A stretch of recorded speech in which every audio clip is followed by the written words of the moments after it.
are welcome to Development of Science Teaching Materials. This is Unit 1, Session 2, and I am your course facilitator, Nihad Gone. In this session, we'll be looking at the classification of teaching aids and resources. By the end of this session, you should be able to 1. State the classes of teaching aids available to the science teacher. 2. Explain visual aids or materials. 3. State the classes of visual aids. 4. Explain printed and duplicated materials. 5. Explain non-projected display materials. And 6. Explain the features of a blackboard or chalkboard. Teaching aids and resources can be put into 4 main groups, and they are 1. Visual materials. 2. Audio materials. 3. Audiovisual materials. And 4. Computer-based materials. Now let's start looking at visual materials. What are they? Whenever we say visual, what comes to mind? Our eyes, right? Our eyes give us the sense of sight. Now, visual materials are materials that are viewed with a sense of sight, which is the eye. They help the learner to acquire learning experiences using only his visual sense, that is by seeing them.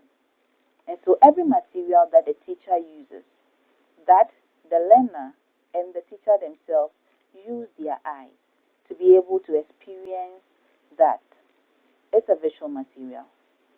Now, when we take all these materials that we use our eyes to sense the information to be transmitted, it can also be classified into different groups.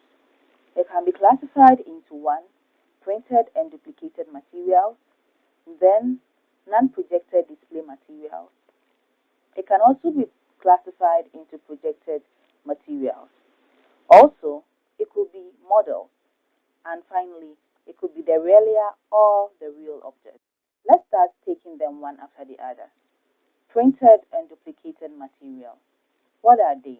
They are all the textual and other materials that can be run off in large numbers on a duplicator or printing machine to be used by students. These kind of materials have the potential to be run off in large numbers for use by learners.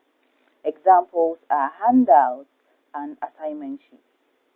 When we say handout, to hand out an information, you need to make a lot of copies. And so handouts in this sense are information providing materials that are given to students. They include sets of notes, tables, diagrams, or chemistry practical instructional sheets. For example, if I make copies of the periodic table and distribute to my students, then it is classified as an handout. Also, when I make notes on a specific topic, make copies of them and distribute them to my students, it is a part of handout, and it is classified under printed and duplicated materials. Assignment sheets are also examples of printed and duplicated materials. They comprise the problem sheet, the lab instructional sheet, and the worksheet. Let's look at what non-projected display materials are. They are visual materials that can be shown to the class. The class could be a small group or it could be an individual learner, but without the use of any optical or electronic projector. Mostly, non-projected display materials are the display boards, which include chalkboard, whiteboard or blackboard, bulletin board, magnetic board, among others.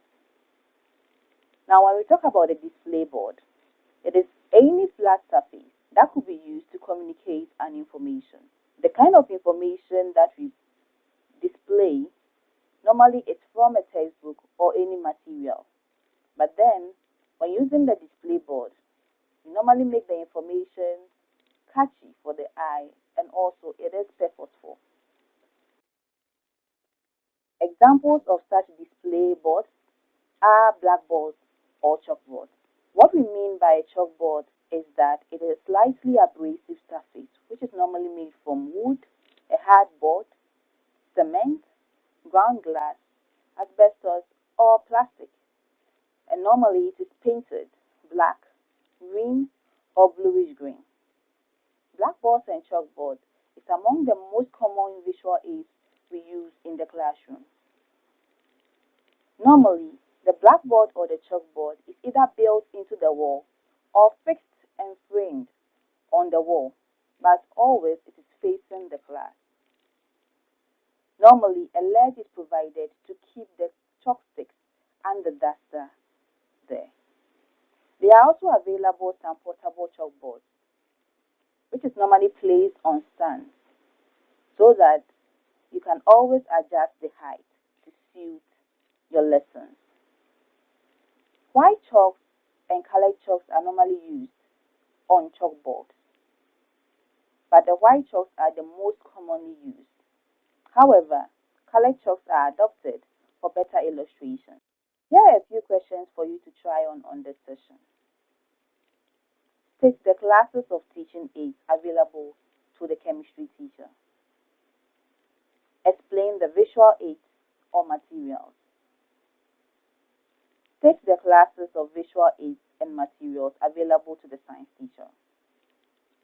Explain the following: printed and duplicated materials, non-projected display materials, and finally, explain the features of blackboard or chalkboard. We have come to the end of this session. In this session, we learned the classes of teaching aids. We learned about those 4 classes, which are visual materials, audio materials, audiovisual materials, and the computer-based materials. And then we started delving into the visual material class of visual aids. Thank you, and see you in our next session as we continue to learn about some other visual aids apart from the chalkboard.